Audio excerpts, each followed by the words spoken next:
హరే కృష్ణ.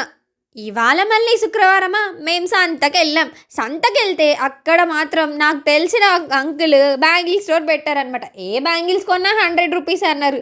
మా అమ్మకేమో చూడంగానే ఈ బ్యాంగిల్స్ నచ్చేసాయి. నాకో సెట్టు మా వదినకో సెట్టు తీసి ఇచ్చేసింది అనమాట.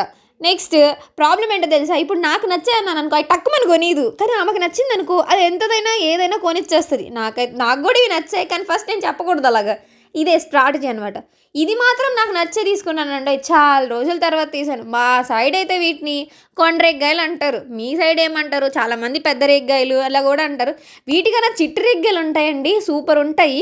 ప్రస్తుతానికి ఇవి దొరికాయి కదా, అడ్జస్ట్ అవుతాం. తెచ్చేసుకొని కొంచెం ఒక గిన్నెలో సాల్ట్ వాటర్ వేసేసుకొని ఇవి బాగా కడుక్కోవాలన్నమాట. దాని తర్వాత ఏముంది, తినడమే. ఇది లోపల ఎలా ఉందో మీ అందరికి చూపిస్తున్నా అండి.